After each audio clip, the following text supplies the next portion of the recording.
Hello, everyone. Welcome to this edition of the program People, Politics, and Power. I am Imoni Amarere. Nigeria is once again confronted with the grim realities of a nation under siege.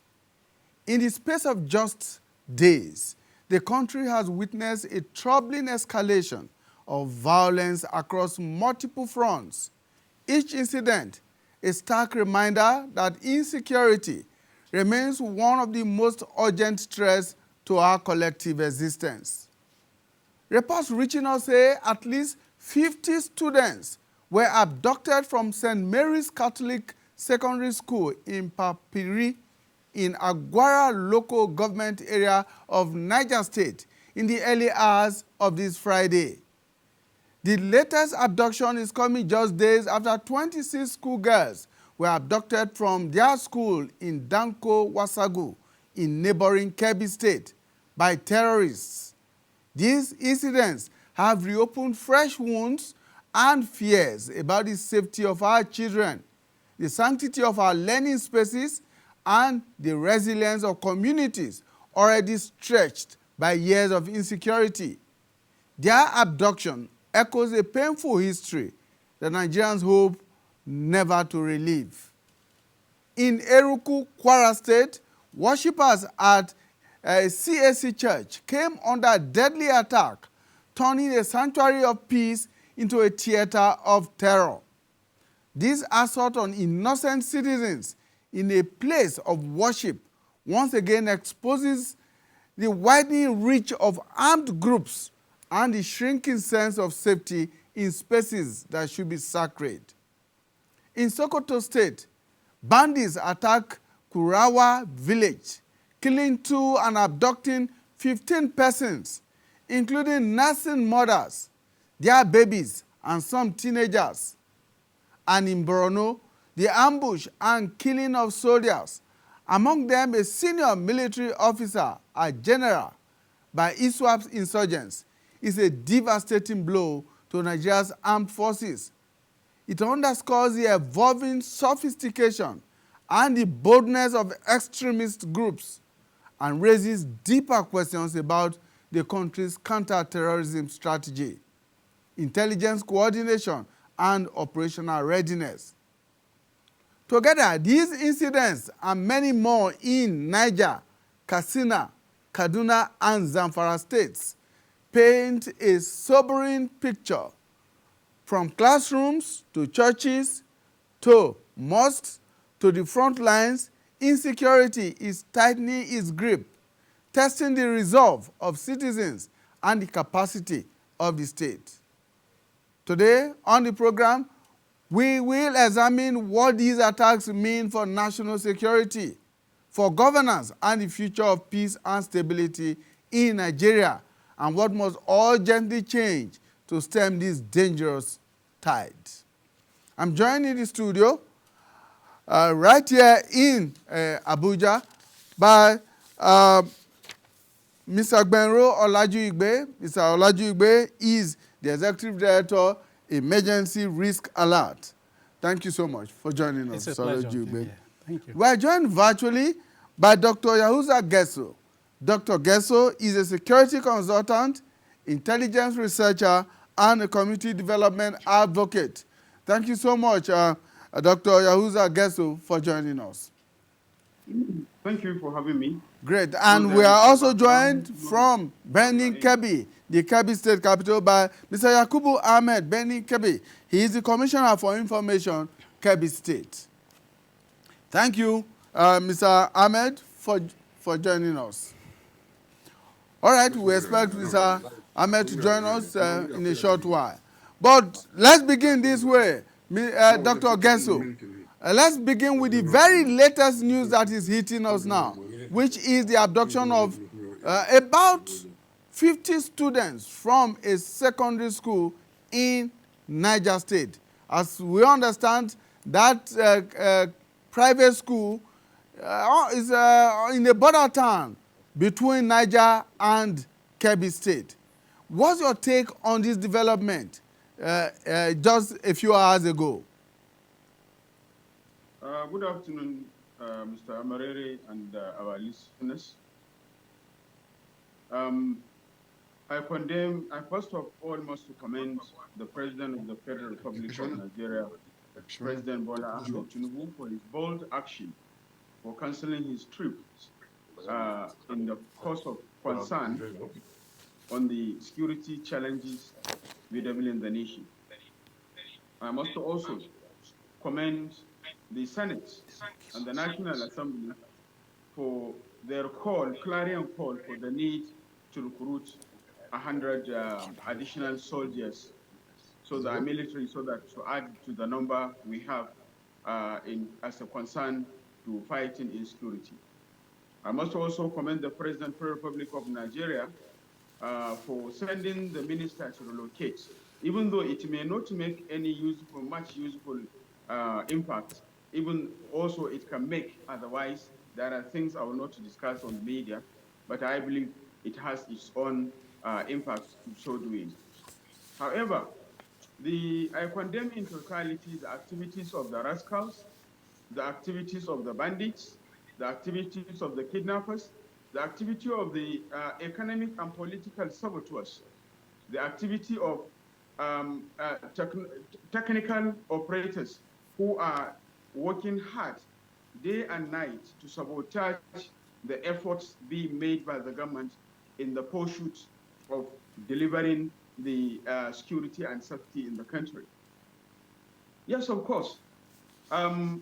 Within number of days, that is about 15 to 25 days, there have been informations that I provided at different times, which I harnessed, which I mobilized through those communities of Niger, Kebbi, and Zamfara, who are close neighbors, including Kwara, who are close allies and close neighbors geographically. And I believe, if at all, if not because of intentional refusal to utilize those informations wisely and as at when due, including the coordinates that have been shared with various level of hierarchies of the security that which will have prevented, or which will have barricaded, which will have a kind of deter these cowardice criminals from launching their attacks on the two schools, that of Maga in Danko Sagu and the other one neighboring in Niger State, in between the two. So it is good to note that there are 5 outlying things. One, internal sabotage, which need to be dealt with as soon as possible, which I expected the government of President Bola Ahmed Tinubu within 48 hours from the time the girls were abducted from Maga Secondary School in Kebbi State to 48 hours, they could have exposed who was the commander, who was the team leader of the Joint Task Force, or either military, either Joint Task Force that has been sent by the governor of Kebbi State, who affirmed that he has the intelligence information prior to the attack on the school, and he summoned all the security agencies for an emergency meeting, which was out of the take home of the emergency meeting was to send a security personnel to man the school and man the area. Unfortunately and unfortunately, and it is really sad, as affirmed by the community and as affirmed by the members of the school and immediate neighborhood of the school, that 30 minutes, barely 30 minutes after the security team left the school, the bandits, the cowardice criminals attacked the school and carted away 25 number of the girls. It is sad and unfortunate. It is really sad and unfortunate. It is really sad and unfortunate. However, who is the commanding officer of that unit that has been sent to the school? What are the names of the personnel that has been sent? From which unit are they? Who is providing them with a command from the hierarchy? Where are they receiving commands? Who commanded them to leave the school? And why do they leave the school? Who are they? I think this, as we are also providing the list of the number of students that have been carted away, we could have provided this information as a state saboteurs, as a national embarrassers, and they could have been immediately been prosecuted before the court of law so that Nigerians and Nigeria and international community will know that really President Bola Ahmed Tinubu and the security operatives architecture in the country is really serious about handling this issue. Moreover, at a time when these guys were conducting their cowardice activity in the school, and even at the time when they entered the school today, these early hours of this morning, there were informations moving around. Those information have not been utilized. Within the 100 to 120 kilometer radius, we have provided information, and the communities also have provided information about the coordination, the mobilization, the coming together of the bandits or kidnappers or a group of criminals carrying sophisticated arms of AK-47 and so on and so forth. But yet, they were able to cut away additional 50 children, 50 schools from a private school. These have a link. It has three things that we need to learn. One, there is a political implication. Because why going to a Catholic private school? What is the motive? And why, within the radius of 100 kilometers, a kidnapping activity will take place within less than 5 days?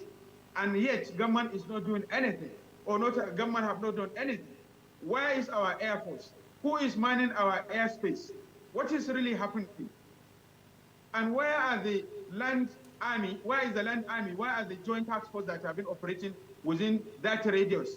That is the area of Makuku, the area of Dankolo, the area of Bosogu, the area of Sakaba, the area of Dankosogu, the area of Didili, the area of Riba, the area of Bini Yauri, the area of Rijau, all the surrounding area. These are less than 120 kilometers I have made mention.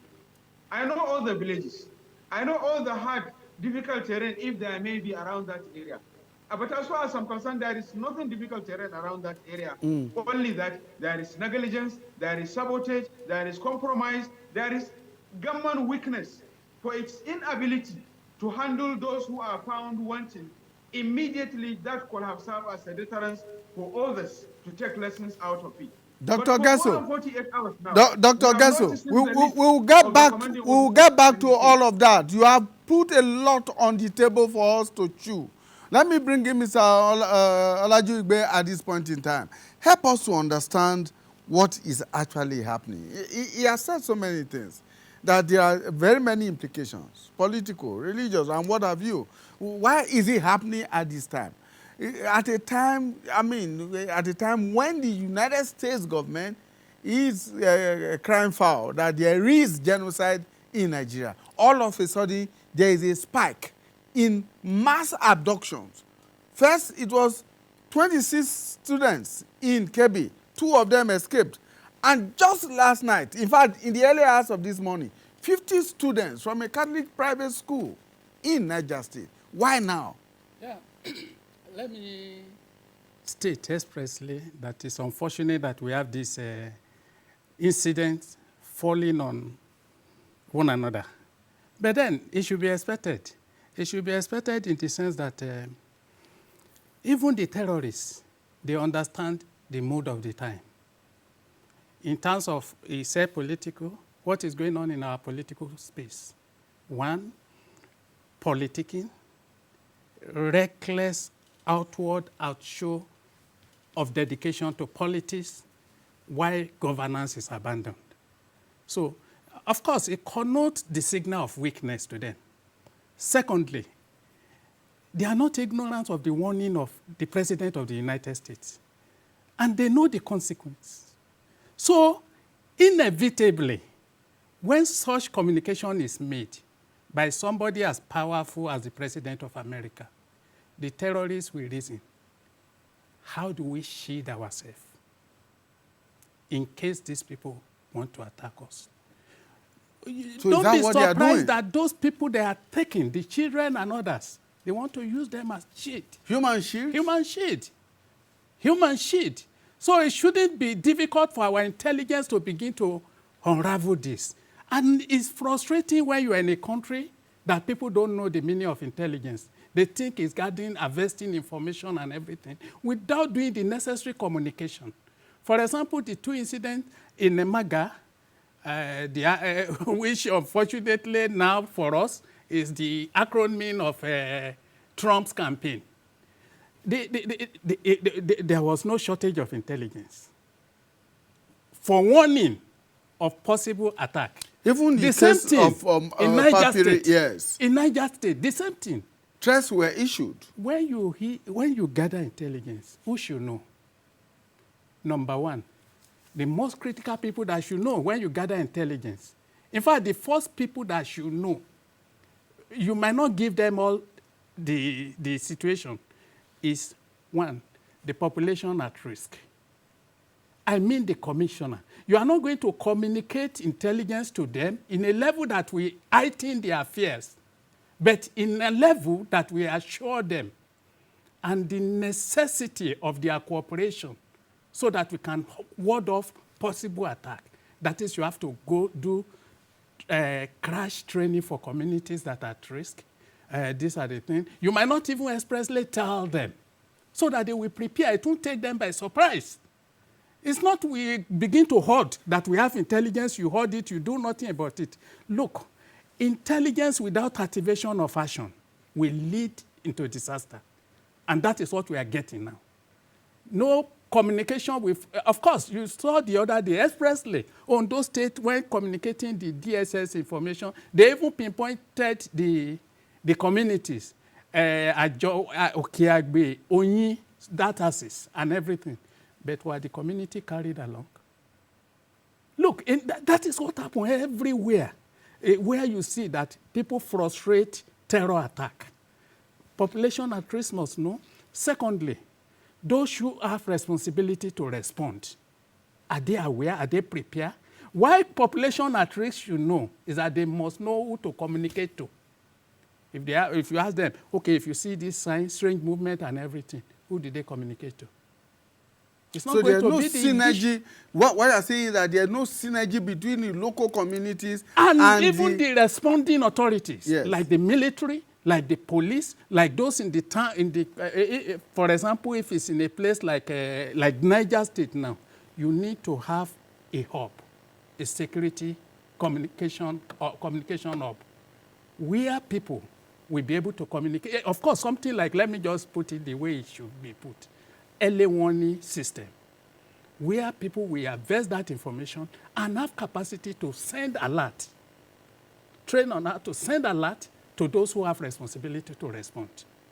Because if you just want people, you say this thing will happen, now you do nothing, and people don't even know what to do.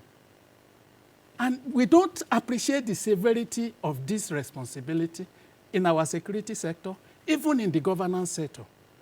For example, even one thing I found appalling at times, with due respect to the authority and the president, you find out that president will meet with defense chief, service chief, and everything. This, you must do the unusual. I have expected the president of the country to meet with the low-ranking officer, particularly those in the war front, to communicate support, to communicate courage, to communicate readiness of government to support them. It's not going to go there with presidential talk alone. For example, before going there, you can arrange insurance for them that they are not going to die in vain. It's not that you will tell them that they will be remembered if they are serving the country. Nobody wants to die. And more so, at this particular point, where a general has been captured and killed, there will be demoralization. A commander of a troop, captured and killed. And then demoralization, how do you address that? We are all human beings. Nobody is made of steel. Nobody is made of iron. Dr. Gesso said something about having shared intelligence with the various operational levels as far as some of these things are concerned. And it does appear from his own account that there isn't that kind of urgency in response to such information coming from the communities, from the grassroots. He's somebody who works with grassroots communities in those places. And he has been able to gather enough information and shares with these security agencies. But it does not appear that there is enough urgency in why nipping there this is no, season. why is there no urgency? Demoralization. Why is there was a research I carried out for one international organization last year, which was tagged closing the market of violence. It has become an economy. We build economy around misfortune of people. At times when you say that the responding, I can say that, okay, the military and everything. Do you think it's every member of the military that is committed to fighting? Do you think that those that are making business out of the problem of our tragedy, there is no realization of that by those on the war front? Do you think that the local chief and everything that are cooperating with terrorists, do you think they have option?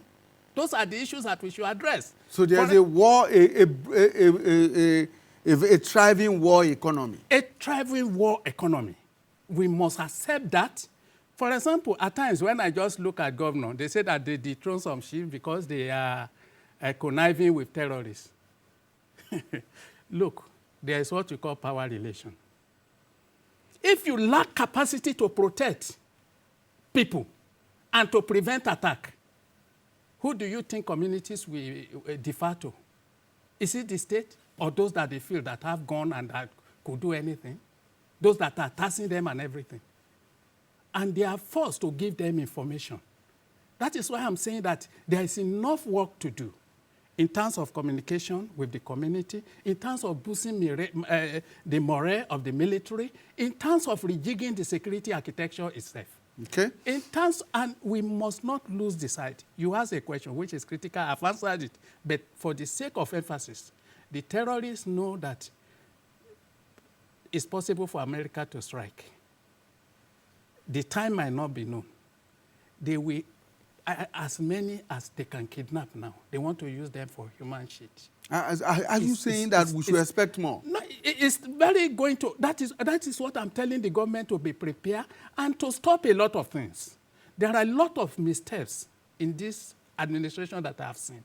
And it pains me as a citizen of Nigeria when I see that government is going to towards the wrong way, and you try to alert, and but there is no response, even from the highest authority. The first thing I will say, when President Tinubu came, he inherited a nation that is not worthy of his name from President Muhammadu Buhari. There was despair everywhere, and there are people commitment to the country so low. The first thing he ought to have done is not to come and be saying that fuel subsidy is gone. It's not to say that we want to get tax, we want to get money. That is not the essence of government in the first place. When you understand the context of government that you are coming into, Nigeria broke down. So he has had more than 2 years to right all those wrongs. When you make one mistake, very tragic and terrible mistake at the threshold of any administration, it's always difficult to correct it. A lot of things, what the message that thing sent was that Nigerians, even those that are committed, got detached. Why must we be punished at all times? What he ought to have done, first, unite Nigerians first. Unite Nigeria in the sense that try to understand the context of suffering for 8 years. It wasn't easy. Before another round of suffering will continue. Not that it's like what it was recorded in the Bible, that my father chastise you with cane, I will chastise you with scorpion and snake. That is what happened, and it was a tragic communication to the people. It detached them from governance. It detached them from the economy, which they feel that they are not considered. It provided a pool for recruitment for terrorist group. Okay. Well, I understand now that Mr. Yakubu Ahmed, who is the Commissioner for Information, Kebbi State, has joined us. Thank you so much, Mr. Ahmed, for joining us. Please, let's get to understand exactly what is the situation now with the remaining 24 girls who were abducted from that school.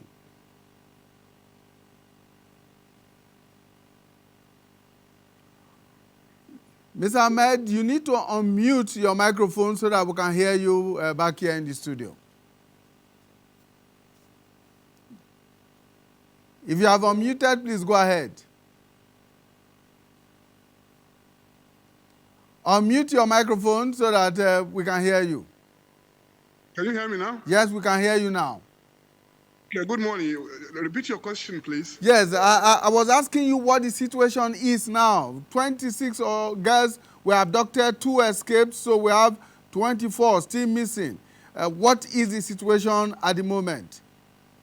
Yeah, we are working hard. As the governor said when he visited Maga and slept there with the parents and the teachers of that school, he made mention that government is on top of it. Where, of course, we have things to say. There are progress that are being made, just that it is not proper or wise now to begin to say exactly the progress that have been made, because that is likely to imperil or jeopardize investigation. But I want to assure you that we're on top of it.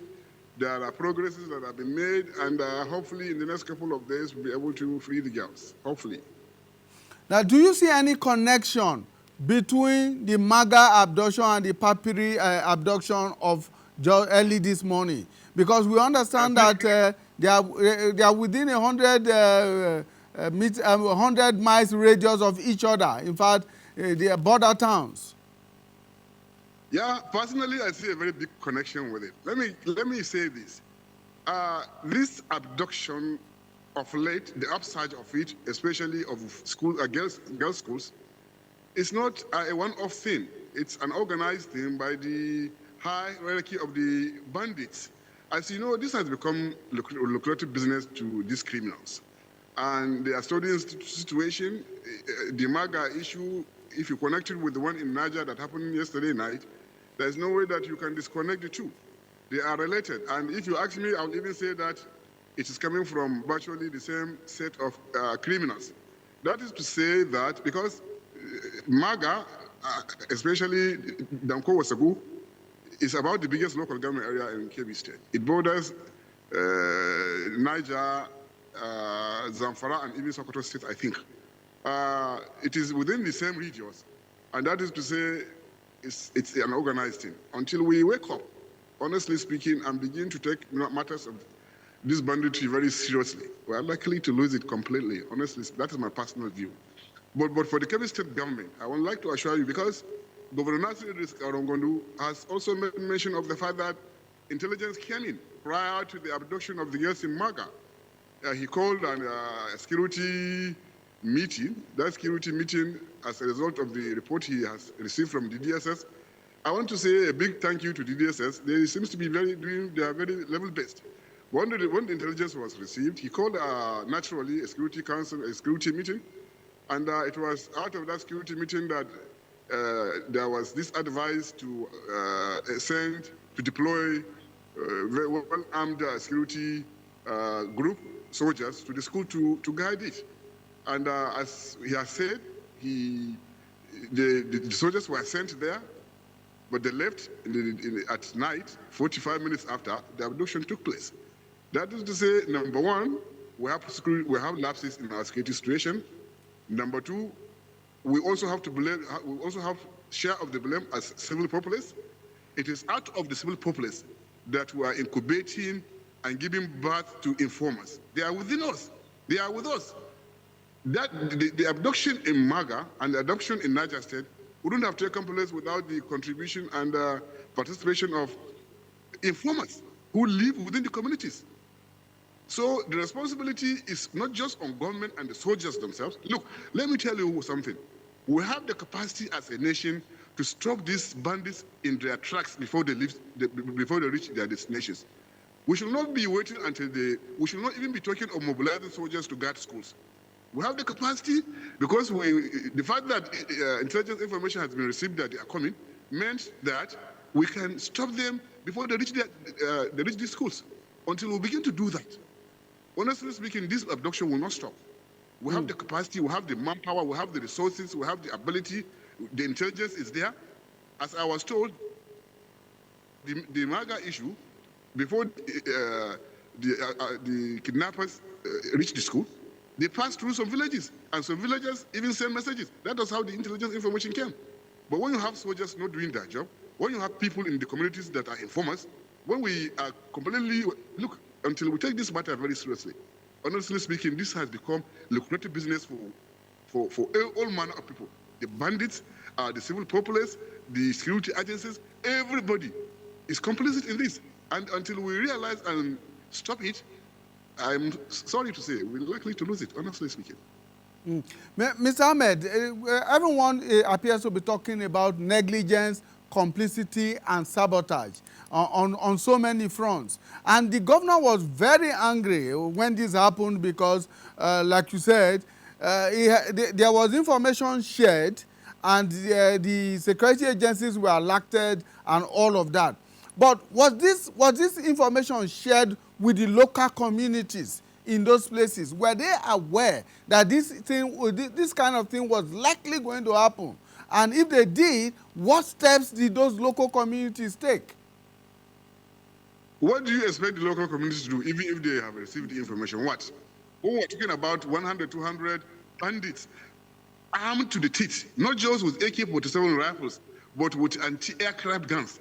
What do you expect the Mr. Ahmed, we are with you. All right, we hope that we are able to get back Mr. Ahmed. Yes, go ahead. Go ahead. Like, okay, what I'm saying in essence is that you don't expect the communities, regardless of the kind of information that has been given to them, you don't expect them to do anything. We're talking about bandits in their hundreds of motorcycles, fully armed to the teeth. Some of them not just with AK-47 rifles, but with anti-aircraft guns. Can you beat that? How can the local community do anything in that circumstance? The vice principal that was killed, he tried to play hero. He came out and confronted them. Today he's dead. If the communities had come out to protect the community, the number of deaths will have been many. So what I'm trying to say in essence, we all know that. Why did you think the soldiers run away? They knew that they couldn't handle them. Why is this not happening in Chad? Why is this not happening in Niger? Why is this not happening in Benin Republic? Why is it not happening in all our neighboring countries? You know why? They took the matter very seriously. When Idris Deby was before he died, the Boko Haram went into Chad and killed 90 soldiers at one time. Idris Deby mobilized the biggest military operation in Chad ever. And in 7 days, he annihilated the entire bandits that are on Chadian soil. It has never happened again until we do that. In their numbers, in their hundreds of thousands. We know the location. Everybody is saying we know the location of these bandits between Kebbi and Niger. They are concentrated within the bushes of Niger and Niger, Zamfara, Sokoto, and Niger. Why can't we launch the biggest military operation in Africa, regardless of the cost to it, so that you take the fight to them? Until we begin to take the fight to them. Look, let's not be talking about providing security for schools. Let's be talking about taking the war to them. Until you do that, they continue to come to schools because we don't have the capacity to give security. When you are attacked, it's always easier for a bandit to attack because he can weaken you quickly. But to provide security, it's not possible to all the schools in the axis of vulnerability. I'm talking about the axis of the vulnerability between Sokoto, Kebbi, Zamfara, and Niger states. We have to up the ante of our capacity. We have to take the fight to them. Don't wait until they come to the schools, please. Let's not wait. Okay, Mr. Ahmed, given your knowledge of the topography of that area, Kebbi, Zamfara, Niger State, these axes that you described, given your knowledge of it, what are the chances of rescuing these students, these young girls and young boys who have been abducted from the grips of these terrorists? That is why I'm saying, don't wait until they come and pick the girls. You make it harder. You make it easier when you use technology. If you use unmanned aerial vehicles, drones, armed ones, when they move, that is why the intelligence is very important. When they are moving from one point to the other, they pass through villages. It's easier to get information. Mobilize your aircraft, unmanned aerial vehicles. Stop them there, because when they come and pick them, as it is now, we know where they are. We all know where they are. But you can't go in because of the risk of them killing the girls. You are making it difficult for yourself. Even if we can see them now, and I'm sure they are being watched, but you can't go down and start fighting, shooting there, because you imperil the lives of the girls. Why don't you do it the easier way? What is the easier way? Take the fight to them. We know where they are. Take the fight to them. We can deal with them in 3 months. But when you wait until they come to school, pick the girls, then you begin to mobilize 100, 200 soldiers and send to the school. To do what? When the damage has already been done. I don't think it is easier for us to rescue them easily, because how do you do it? Do you go on shooting guns there in the bush? I don't know how they are going to do it. Hopefully they should. They will have the capacity, but then until we learn to do it the Chadian way, until we learn to do it the Nigerian way, until we learn to do it as others, our neighbors are doing it, take the fight to them. Mobilize the biggest military operation in Africa. I don't care, do it. If it is a radius of 500, if it is a radius of 300 kilometers, you can do that with 100,000 armed men. 100,000, mobilize them. Cordon off the area, move in and ring them and kill all of them. Is that not possible? Is that difficult for us to do? Why must you wait until they come to schools, pick the girls, then we begin to talk about giving them hundreds of millions of naira? The more money you give them, the more arms they buy, the bigger arms they buy. And let me tell you something, these guys are taking more space. The bandits are taking more space. Let me give you this story. They were doing it only in Zamfara and Katsina State. That land, that space of land, it's too small for them because people are being conscripted into this banditry. Everybody is seeing it as very lucrative. You take one person, they give you 200 million naira, 30 million naira, to a person that cannot make 20 million naira in a year. They will not stop it because it's very, very lucrative. They will continue coming, and they are taking space, more space. It was not happening in KB before. It's happening now. And let me tell you, the more recruit they get, the more money they get, the more they get recruits, the more arms they get, the more bigger arms they get. And if we are not careful, before you know it, they will take the entire space. And that is when the conflagration will come. Hopefully it will. But until we take it seriously, until we take the fight to them, wallahi, they will not stop this. Believe me, they will not. Honorable Commissioner, please stay with us. Let me bring in Dr. Gesso at this point in time. Dr. Gesso, you have heard the Commissioner talk about, and of course Mr. Laju Igbe here, about the war economy that all of this is creating. And I'd like to reference the point that in the Kwara situation, the 35 persons that were abducted from that church, there is a ransom of 100 million naira being placed on each one of them. And like the Commissioner said, it appears that because it has become so lucrative, it is not likely to stop unless very decisive action is taken. There will be human damage in the process of doing this. But do you think that this is the way to go? Well, the reality on ground is the fact that I want to speak directly to President Bola Ahmed Tinubu, the Commander-in-Chief of the Armed Forces of the Federal Republic of Nigeria, as well as the managers of security ministries, the Minister of Defense, police, the other parastatals of the NIA, DMI, DIA, and the rest of it. The reality is, what the Commissioner said is just a repetition of what I have been discussing in the last 17 years. But yet, who listened? Who utilized the information we are providing on a daily basis? What is happening in Kwara, or what has happened in Kwara, or what has happened in Niger this morning, or what has happened some hours back in Kebbi, is not something new. It's not something unpredictable. I have said, we know who are the bandits. We know where they are. They are part of us as affirmed by the Commissioner and as affirmed by the governors of Katsina and Zamfara and many other people on the authority. And all the security operatives, they know who they are. They know where they are. They are not in any hidden place that is difficult for us as a state to reach. Like the commissioner mentioned, those areas in Kiama, those areas in neighborhood between Niger and the Para, the neighborhood, the River Niger line, the neighborhood between Niger and Kebbi, the immediate neighborhood between Zamfara and Kebbi, and Zamfara and Sokoto, and Zamfara, Kebbi, and Sokoto all together.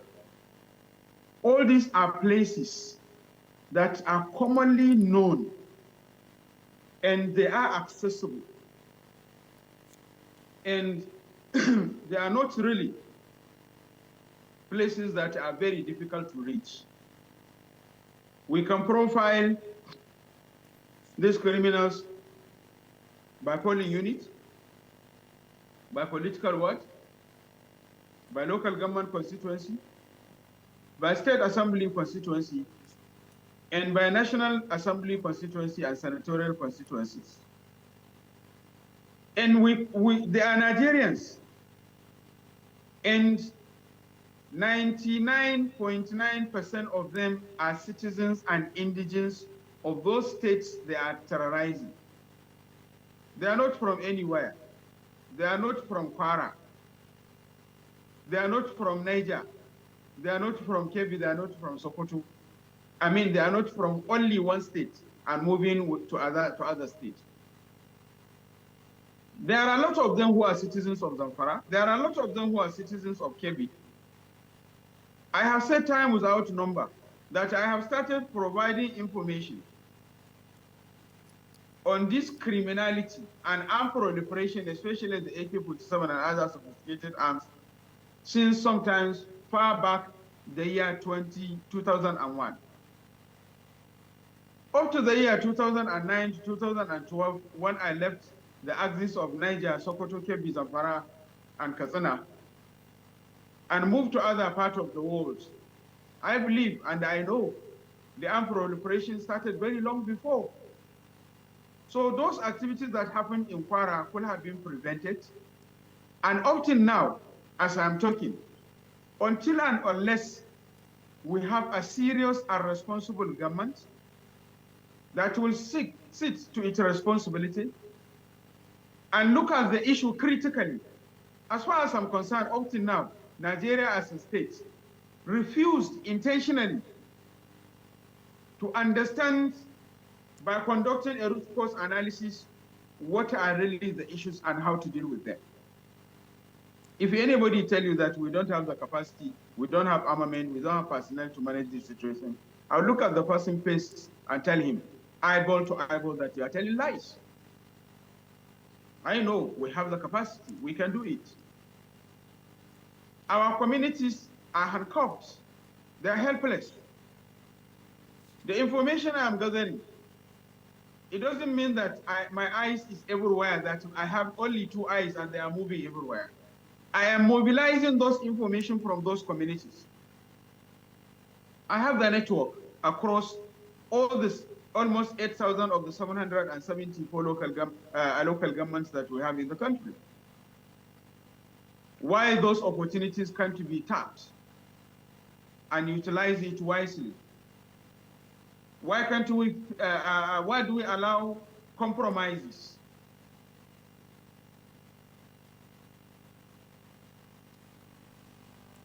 All right. After all, many have been apprehended. And why do we allow our judiciary to remain a mess? Because the judiciary in Nigeria is in a total mess. More than 90% of Nigerians have lost trust and confidence on Nigeria's judiciary. Our political elites are really party to what is happening. There is a political push. There is a psychological push. There is economic push.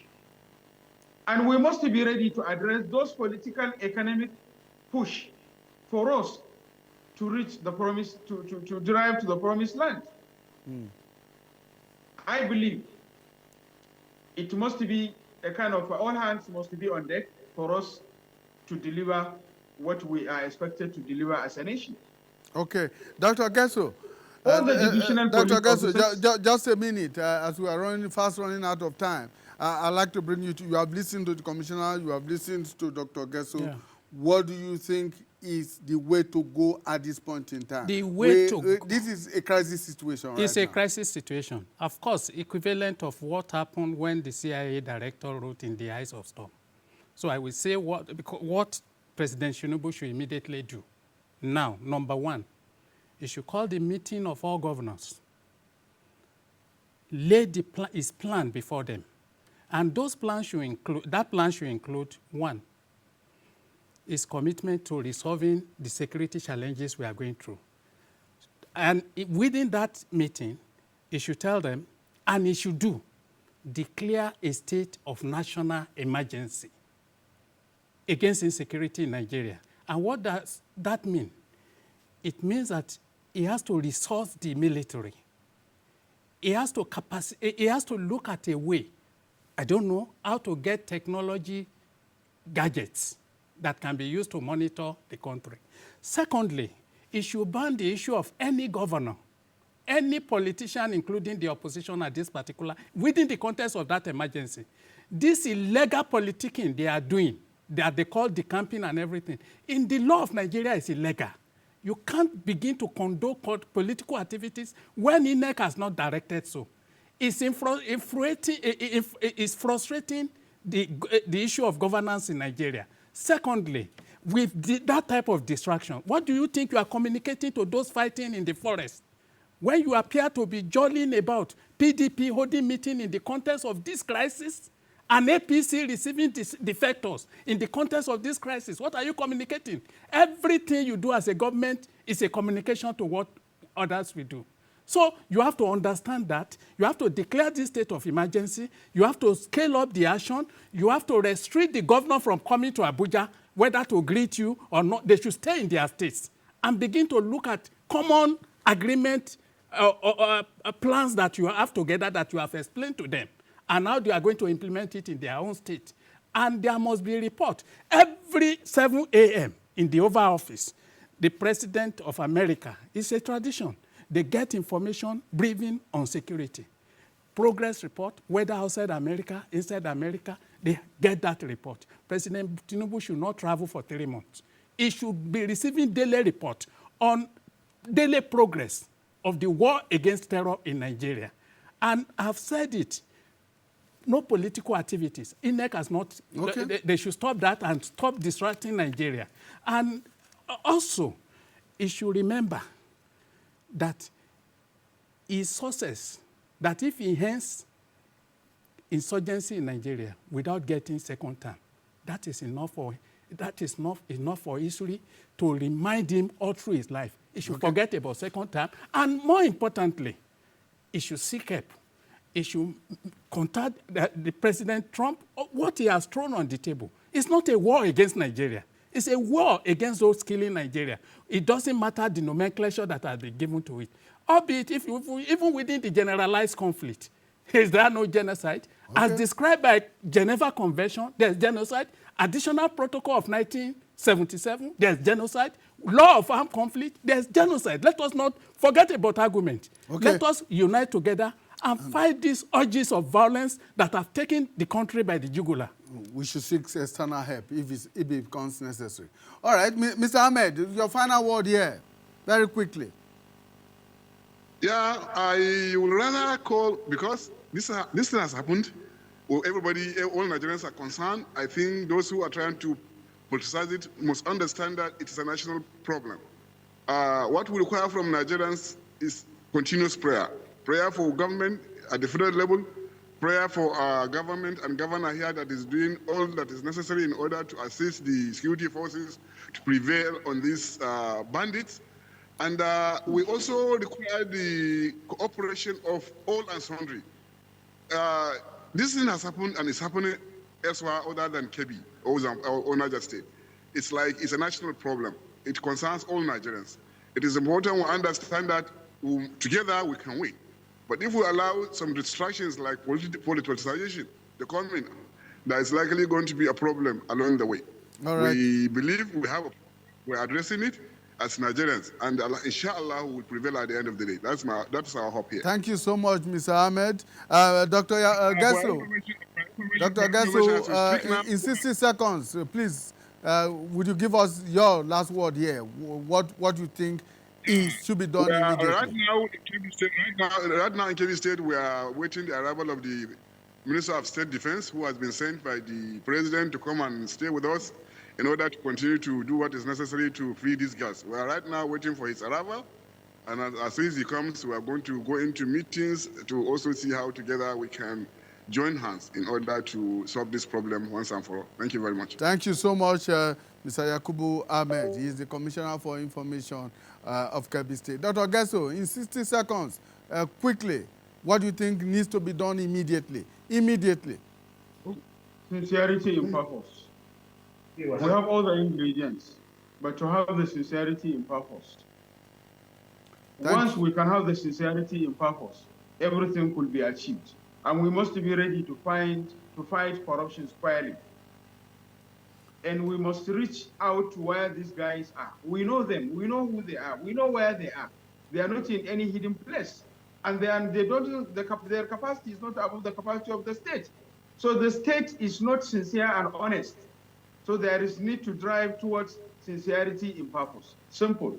Thank you so much, Dr. Gesso. Dr. Yahuza Gesso is a security consultant and intelligence researcher and a community development advocate. Thank you so much for joining us. And of course, we were also joined by Mr. Yakubu Ahmed. He's a commissioner for information in Kebbi State. And right here in the studio, we had Mr. Benro Olajuigbe, who is the executive director, Emergency Risk Alert, an NGO in the security sector. Thank you so much for your time. It's a pleasure. All right, thank you for investing your time with us. We hope and believe that those who are in authority, those who have the responsibility to discharge the, what we call the burden bearers are watching and listening and will take the necessary steps to save Nigeria from this very siege by bandits and terrorists. Until we come your way again, take care of yourself and stay alert.